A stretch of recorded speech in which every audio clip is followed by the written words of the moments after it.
അങ്ങനെ കൂലി ട്രെയിലർ വന്നു. ഈ മാസം ഇറങ്ങാൻ ഇരിക്കുന്ന ലോകേഷ് ചിത്രമാണ് കൂലി.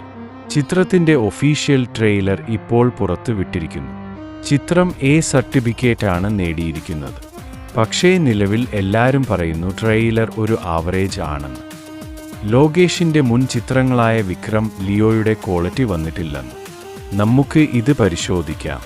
ശരിയാണ്, വിക്രം ലിയോയിൽ ഒരുപാട് ഹൈ മൊമെന്റ് ഉണ്ട്. ഇത് സിനിമയെ വേറെ ലെവലിൽ എത്തിക്കും. എന്നാൽ ഇവിടെയാണ് Lokesh brilliance. Trailer maximum hidden ആക്കി. സർപ്രൈസുകൾ ഒന്നൊന്നും പുറത്ത് വിടാതെ മാക്സിമം കട്ട്സ് ആക്കി. ഇത് സിനിമയുടെ ആസ്വാദനം കൂട്ടും. ലോകേഷ് സിനിമയിൽ ഒരുപാട് സർപ്രൈസുകൾ വെച്ചിട്ടുണ്ട്. ഇതൊന്നും സ്പോയിലർ ആവാതെ ഇരിക്കാനാണ് ഇങ്ങനെ ചെയ്തത്. പിന്നെ എല്ലാവർക്കുമുള്ള സംശയമാണ് സിനിമ LCU ആണോ എന്ന്. ഇതിന് കാരണം കുറച്ച് റെഫറൻസുകളാണ്. മോണിക്ക സോങ്ങിൽ വരുന്ന റോളക്സിന്റെ കത്തിയാണ്, പിന്നെ ഈ 2 ഷോട്ടുകളും.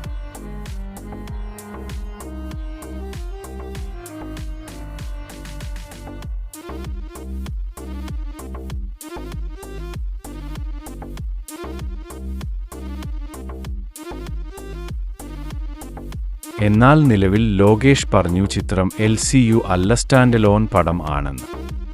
എന്തായാലും നമുക്ക് വെയിറ്റ് ചെയ്യാം. ലോകേഷ് മാജിക്കിന് വേണ്ടി നമുക്ക് കുറച്ച് ദിവസം കൂടെ കാത്തിരിക്കാം.